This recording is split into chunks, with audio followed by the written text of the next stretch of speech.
Stein way, and this is like kind of what we do to really restore an existing set of keys when the keys are in pretty good shape.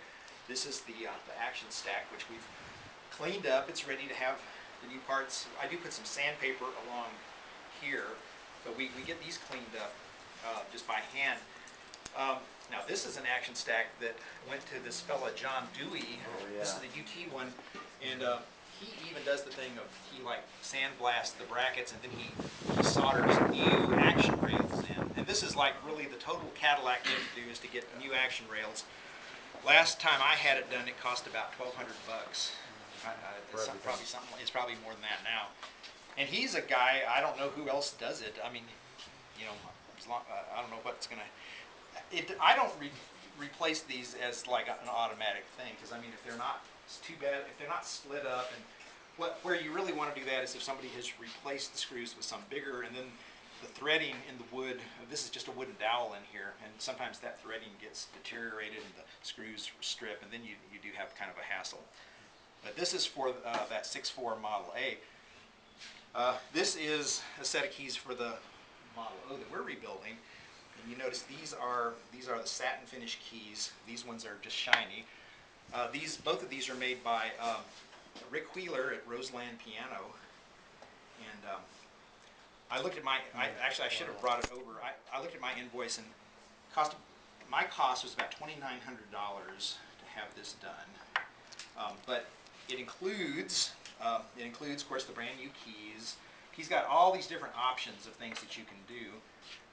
He can make keys that are better than the originals because, like, particularly on big, like concert grands, he can put a long shoe on the under, so on longer keyboards, like some eras of concert grands have these super flexy keys, which is kind of undesirable. He can also add an extra little shoe here, and then the key button, so there's like, you could have something that was below the key button that would reinforce and stiffen a really long key.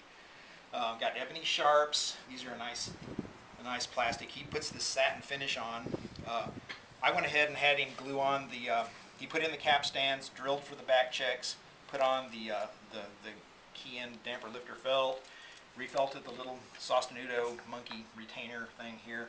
It's brand new key pins. And what he does is he makes a brand new balance rail. Oh, okay. Wow.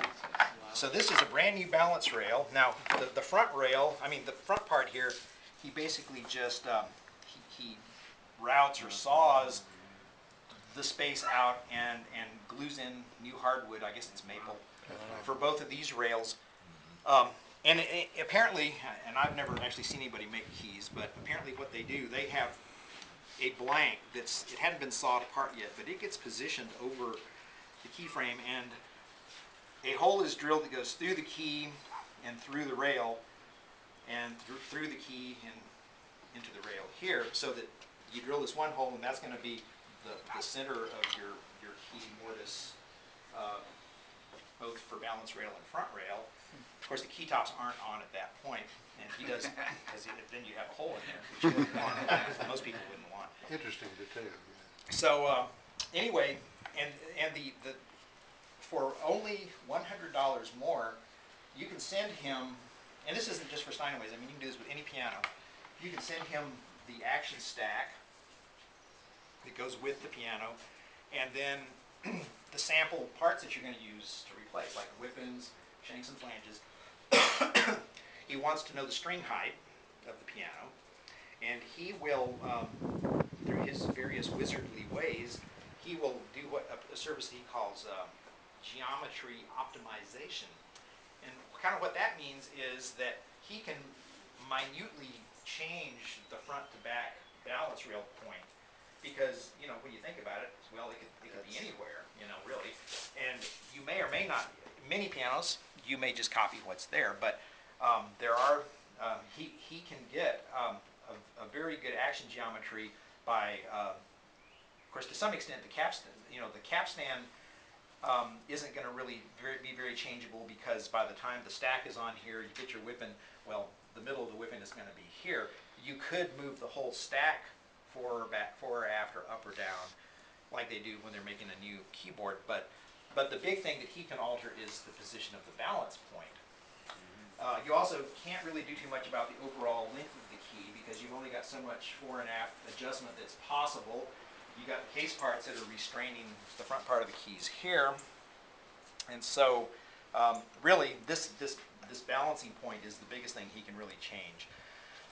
He will also suggest the thickness of the back rail cloth, and he'll suggest a hammer bore, or at least a range of hammer bores that he would recommend, although those aren't quite as critical. He also tells you what he thinks a key dip, like on this one he said it'd be a 10 millimeter key dip would be what he thought would result. These keys have no lead in them, so if you do this job, you also have to re-weight everything. Where you have to, it's not re-weighting, it's weighting it. You know, so you get your action regulated and everything's working the way you want it to. Then you have to decide, and at that point it will have a really high down weight, and so you will have to put your leads in. But what I have found is that it doesn't take a lot of leads. I mean, there might be 3 leads, 3 medium-sized leads, or maybe 4 in the base, and they will more or less taper down to kind of nothing as you get up here. But I do re-weight every action we redo. But one thing I do, and I do this on other pianos too, is I actually saw out this little corner on number 88, because you have this big old thick stick, which is adding a lot more weight. Many times you'll see leads in the back of these keys, and that's okay too. But you don't have to put as much lead maybe here if you get this cleaned out. And in the same way, note number 1, which also has a big, it may not require as much lead because you got more wood compared to the keys that come next. So the other thing is he does not install the glides for you, so you have some little bit of fitting that you have to do, like for this glide bolt here. Had to relieve the key just a little bit for clearance sake. Once in a while, these little fellas are requiring a little something. Now, there's a place here, at least I think this piano and this one both have, that where you really have to have, you would have to have about half of the key gone, which really gives you about half the thickness of it. He really recommends that you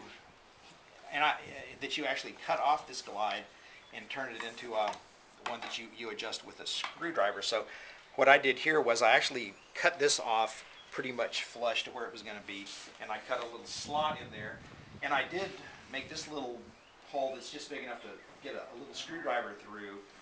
It is a hassle if you don't have that, where there are a few types of pianos where you've got to actually remove some keys in order to set the glide bolts. But to me, this is kind of a compromise, because you're not weakening the key as much as if you put a conventional glide bolt in, and you don't have to take as much wood out, but you can still get a screwdriver in there, so you can, a short screwdriver, so you can, as you're bedding the key frame or servicing the piano, you can make that adjustment. So, have you ever tried to do what Yamaha does and cut notches in the bottom of the? Once or twice I have. Once That or works twice, pretty well.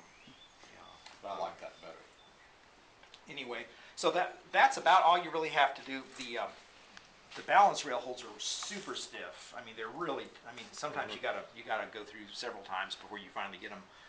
With like getting the balance rail holes eased, it's another one of those things. You can always make it looser, but it's harder to make it tighter. So yeah, it's always good to be pretty conservative. I mean, I'd rather us go through 2 or 3 times and try to get them, sneak up on getting them free enough, than if you give them the Conan the Barbarian style of key easing, where okay, that's not going to be, but then it'll chug back and forth. So, anyway, it's a compromise, but.